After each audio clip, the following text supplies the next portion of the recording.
Halo teman-teman, Assalamualaikum, semoga semuanya sehat walafiat. Waktu itu, 21 Agustus 1911. Di ketika waktu yang sibuk di Paris, kelihatan tiga lelaki keluar dari Museum Louvre. Ketiga lelaki itu telah menghabiskan malam sebelumnya di museum. Pada pukul 8.45 pagi, mereka menaiki kereta api dan hilang. Adakah mereka pekerja di sana? Tidak teman-teman. Mereka telah mencuri sebuah lukisan, bukan lukisan yang biasa. Lukisan yang paling terkenal di dunia, Mona Lisa. Sehingga ke hari ini lukisan ini telah bernilai $1 billion. Mengapakah lukisan ini menjadi begitu bernilai dan terkenal di seluruh dunia? Apakah cerita dan rahasia di sebalik lukisan ini? Teman-teman, mari kita lusuri bersama kisah dan misteri di sebalik lukisan Mona Lisa di video kali ini. The Mona Lisa was placed in the Louvre Museum in Paris in 1706. But she's about to become a sensation. The Mona Lisa is snatched from the world's most famous museum. An entire day passes before anyone notices the masterpiece is missing. Mona Lisa dilukis pada 1503 oleh seorang artis Itali, Leonardo da Vinci. Lelaki ini sangat luar biasa karena selain dikenali sebagai seorang pelukis dan ahli teori yang hebat, beliau mempunyai pengetahuan yang sangat tinggi di dalam bidang kejuruteraan, sains, dan seni ukir. Dan ini bukanlah sekadar hanya satu cerita, karena ini dilihat dari nota-nota beliau yang telah menunjukkan beliau juga telah turut menguasai bidang-bidang lain seperti kartografi, astronomi, anatomi, botani, hidrologi, geologi, optik, dan paleontologi, yang jika saya mahu ceritakan semuanya, mungkin penuh satu video ini. Mari kita teruskan dengan topik kita, Mona Lisa. Sebenarnya orang ramai lebih ingin tahu siapakah wanita di dalam gambar itu. Artis Itali, Giorgio Vasari, yang menulis biografi Leonardo da Vinci pada 1550, telah membuat pendedahan pertama. Menurut Vasari, wanita ini bernama Lisa Gherardini. Dipercayai suami Lisa, Francesco, telah meminta untuk melukis gambar istrinya. Jadi, Mona Lisa berasal dari Madonna Lisa. Secara tradisinya dalam bahasa Itali, Madonna bermaksud puan, jadi Madonna Lisa bermaksud Puan Lisa. Madonna Lisa akhirnya disingkatkan kepada Mona Lisa. Kemudian datang cerita lain yaitu La Gioconda. Selepas perkahwinannya, Lisa Gherardini menjadi Lisa Giocondo. Menariknya, dalam bahasa Itali, Giocondo bermaksud ceria, terang atau gembira. Jadi dari situ ia mendapat nama Mona Lisa. Jika Anda pergi ke Museum Perancis, ia ditulis sebagai La Gioconde. Pada 1550 walaupun pendedahan ini, orang tidak bersedia mempercayai naratif Vasari itu benar. Selepas itu berbagai teori mula muncul.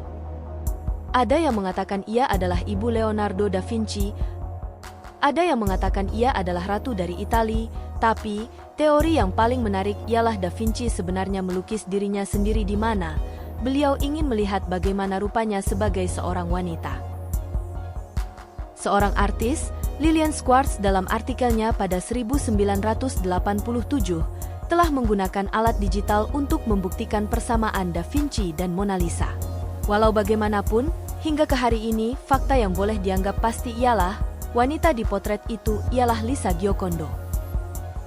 Seorang profesor, Palanti, yang tinggal di Florence telah meneliti selama 25 tahun dan pada 2004, beliau telah menemui bukti yang jelas bahwa keluarga Da Vinci mempunyai hubungan yang rapat dengan keluarga suami Lisa, Francesco. Terdapat juga rekod perkawinan Lisa pada 5 Maret 1495, ketika Lisa berusia 16 tahun dan Francesco berusia sekitar 30 tahun. Palanti mendapati Bapak Da Vinci dan suami Lisa saling mengenal dan ada kemungkinan lukisan diminta oleh Bapak Da Vinci sendiri. Palanti mengatakan Lisa berusia 24 tahun waktu potret itu dilukis dan mungkin ada dua sebab ia dilukis. Pertama, apabila Francesco dan Lisa membeli rumah mereka pada 1503, dan sebab kedua apabila anak kedua mereka dilahirkan pada 1502. Sebab kedua nampak lebih berkemungkinan, karena 3 tahun sebelum itu, pada 1499, Lisa kehilangan anak perempuannya. Jika Anda melihat dengan teliti, Anda akan melihat tudung di atas rambut Lisa. Ia dikatakan tudung berkabung apabila seseorang di dalam keluarga meninggal dunia. Satu persoalan timbul di sini, jika Da Vinci orang Itali, Mona Lisa orang Itali, mengapa lukisan ini berada di Perancis ketika ini? Oke, pada 1516, Raja Perancis, Francis I, menjemput Leonardo da Vinci untuk tinggal di Perancis. Jadi Da Vinci berpindah dari Itali ke Perancis dan membawa Mona Lisa bersama. Rekod sejarah tidak jelas mengenai perkara ini, tapi dipercayai bahwa Da Vinci belum menyelesaikan lukisan itu lagi hingga beliau meninggal dunia pada 1519 semasa berada di Istana Perancis. Dan Raja menyimpan lukisan ini sebagai koleksi di Raja beliau. Kira-kira 150 tahun kemudian pada 1797, apabila revolusi Perancis berlaku, lukisan ini telah dibawa keluar dari istana dan diserahkan kepada Museum Louvre. Oke teman-teman, di awal video, saya ada menceritakan kisah pencurian potret Mona Lisa oleh 3 lelaki. Kita sambung kisah itu.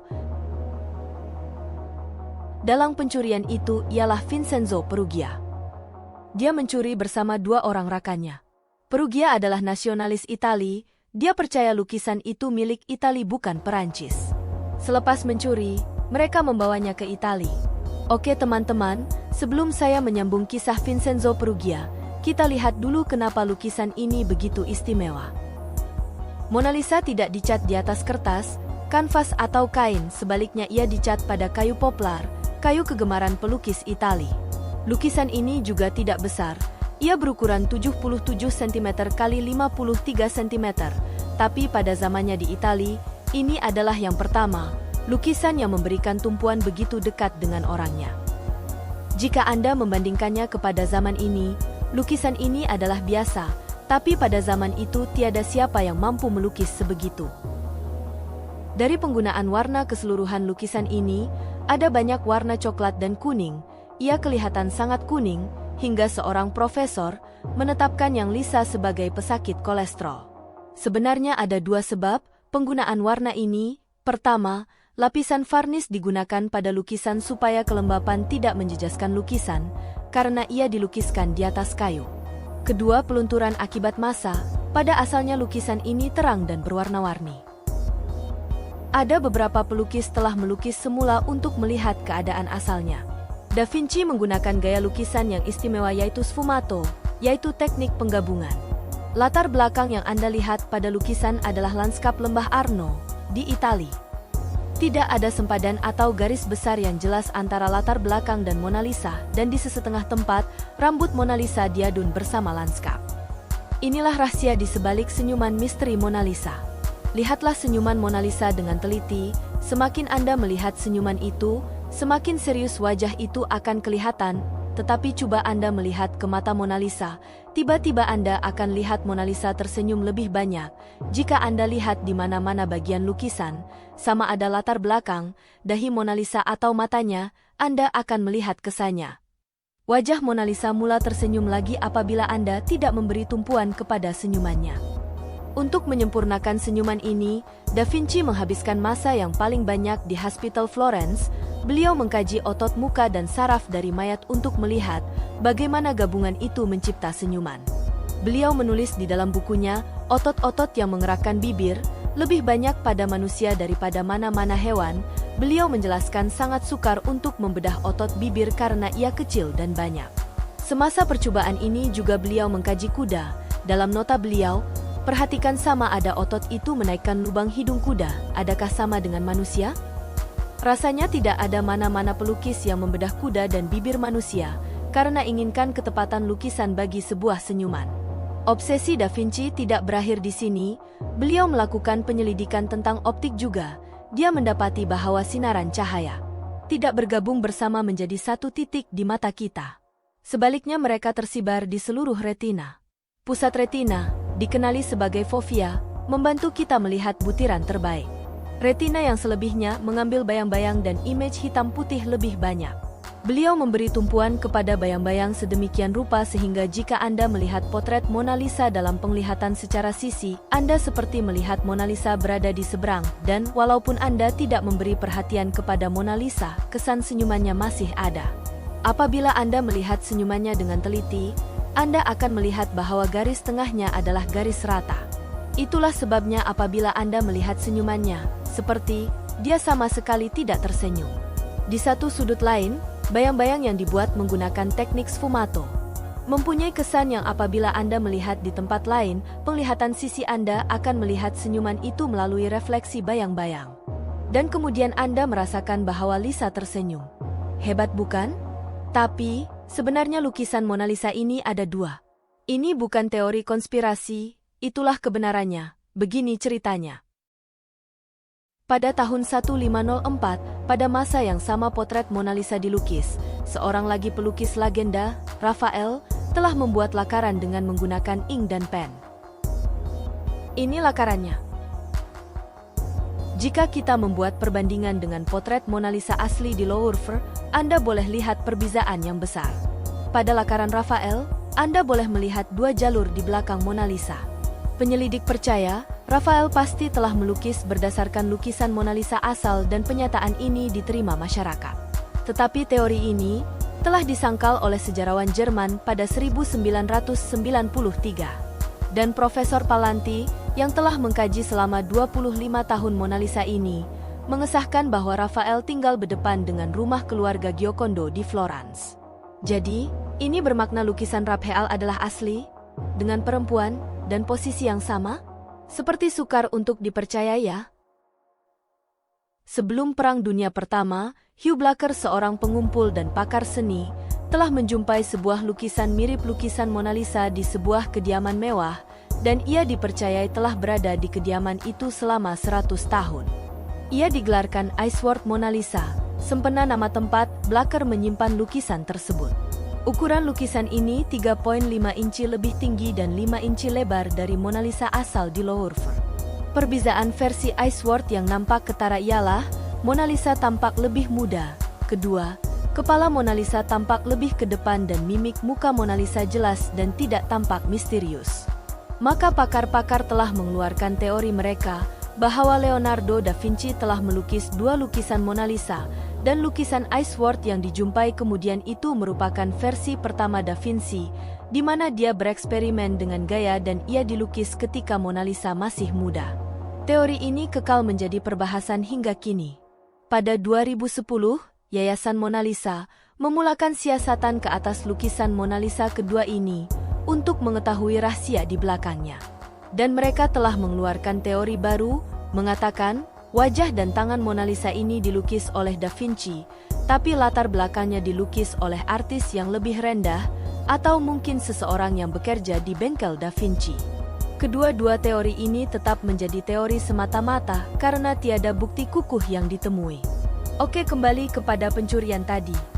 Dikatakan Vincenzo Perugia bekerja di Museum Louvre. Satu hari dia bersembunyi dan bermalam di sana dan keesokan harinya beliau keluar dengan potret Mona Lisa yang disembunyikan di dalam kot beliau.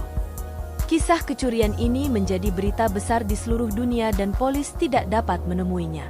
Akhirnya selepas 2 tahun Perugia menyimpan potret itu di rumahnya, beliau menjadi tidak sabar dan coba menjualkan lukisan itu kepada seorang peniaga di Florence dan kecurigaan peniaga itu telah menyebabkan Vincenzo ditangkap polis dan dijatuhi hukuman penjara selama 6 bulan.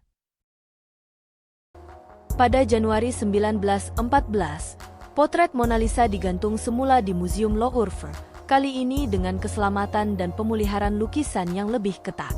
Sebenarnya Mona Lisa hanya menjadi terkenal selepas kecurian ini.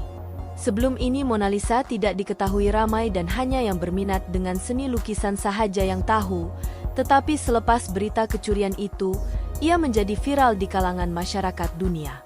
Jadi, bermakna Vincenzo tetap berjasa juga ya, karena telah membuka mata dunia kepada Mona Lisa.